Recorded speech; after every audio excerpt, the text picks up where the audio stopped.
देश की वो 6 महिलाएं कौन है जिनका नाम सुनते ही लोग शादी से पीछे हट जा रहे हैं। नंबर 1, यशस्विनी। 19 साल की यशस्विनी 37 साल के लोकनाथ सिंह नाम के व्यक्ति से घर वालों की मर्जी के खिलाफ जाकर शादी करती है। शादी के कुछ महीने बाद ही लड़ाई झगड़े शुरू हो जाते हैं।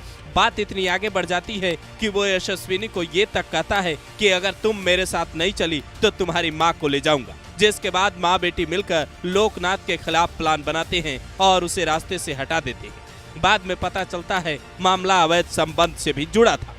नंबर 2, प्रगति। 5 मार्च 2025 को औरैया के प्रगति की शादी दिलीप यादव से होती है। 19 मार्च को घायल अवस्था में दिलीप मिलता है। 22 मार्च को उसकी मौत हो जाती है। घर वालों के सामने प्रगति मातम का ड्रामा रच रही थी, लेकिन जांच हुआ तो पता चला इसने अपने प्रेमी अनुराग यादव के साथ मिलकर इस खेल को अंजाम दिया है। शादी में मिले गहने के पैसे से इसने सुपारी दे डाली। नंबर 3, मुस्कान। मेरठ में रहने वाली मुस्कान, जिसने लव मैरिज की थी। लंदन में रहने वाला जिसका पति उसे बेहद प्यार करता था, अपने प्रेमी साहिल के चक्कर में कातिल बन जाती है। पहले पति के सीने पर वार करती है, फिर उसे ड्रम में भरकर प्रेमी के साथ हनीमून मनाने चली जाती है। सोशल मीडिया पर नीले ड्रम का तस्वीर तेजी से वायरल होता है। नंबर 4, निकिता सिंघानिया। 9 दिसंबर 2024 को जौनपुर के रहने वाले एआई इंजीनियर अतुल सुभाष की बॉडी फ्लैट से बरामद होती है। साथ में एक सुसाइड नोट और कई वीडियोज भी मिलते हैं, जिसमें पत्नी निकिता सिंघानिया को उन्होंने अपनी मौत का जिम्मेदार बताया था।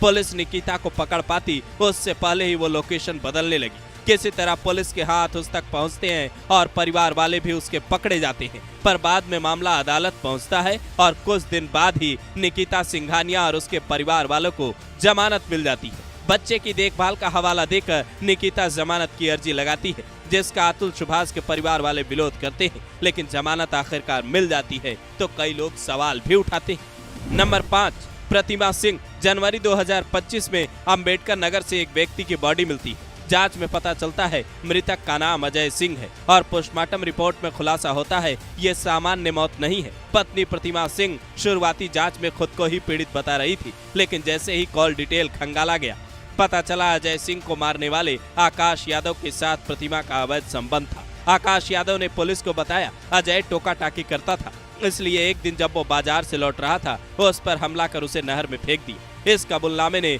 पति पत्नी के रिश्ते पर सवालिया निशान खड़े कर दिए। सोशल मीडिया पर बेटा बचाओ ट्रेंड करने लगा। नंबर 6, सोनम रघुवंशी। शादी के 9 दिन बाद ही सोनम रघुवंशी अपने पति राजा रघुवंशी के साथ हनीमून मनाने मेघालय जाती है। ट्रैकिंग के दौरान ही राजा पर हमला होता है और उसकी बॉडी बरामद होती है।